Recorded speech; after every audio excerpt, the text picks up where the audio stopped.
आप सभी का स्वागत है मेरे YouTube चैनल डिवाइन म्यूजिक में। आज मैं आपको एक सत्य कथा सुनाऊंगी। आप सब ध्यान से सुनिएगा। सुदर्शन रूप में कैसे की भगवान ने भक्त की रक्षा। जय श्री राधे कृष्णा। संत अनंत कृष्ण बाबा जी के पास एक लड़का सत्संग सुनने के लिए आया करता था। संत से प्रभावित होकर बालक द्वारा दीक्षा के लिए प्रार्थना करने पर बाबा जी ने कहा कि महामंत्र का 11 लाख बार जप करो, उसके बाद विचार करेंगे। लगभग कुछ महीने के पश्चात जप की संख्या पूरी करने के बाद वह बाबा के पास पुनः आ गया। बाबा ने बालक को कहा, 11 लाख और जप करके आना। अभी 3-4 वर्ष ही बीते थे कि साधक जीवन में प्रवेश किए हुए उसके मन में श्रद्धा की कमी होने लगी। वह एक दिन कहीं जा रहा था। रास्ते में एक तांत्रिक को कुछ सिद्धियों का प्रदर्शन करते हुए देखा। तांत्रिक ने उससे अपने बारे में पूछा। उसने अपनी उपासना के बारे में बताया।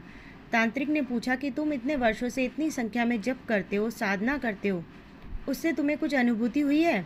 उस लड़के ने कहा, अनुभूति तो हुई नहीं।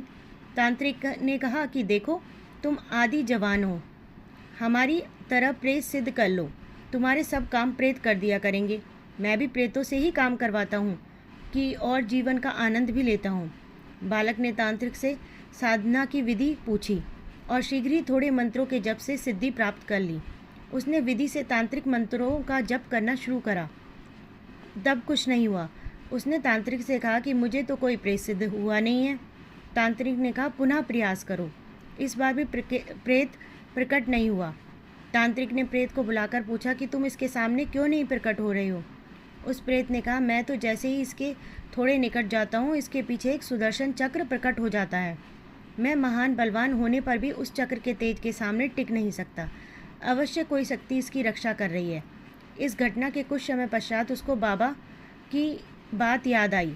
जब वह बाबा के पास आया तो बाबा बोले, बच्चा, तेरा पतन होने से साक्षात नाम भगवान ने सुदर्शन रूप से तुझे बचा लिया है।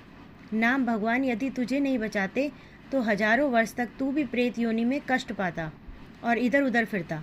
अतः नाम मात्र से के प्रभाव से भगवान ने तेरी रक्षा की है।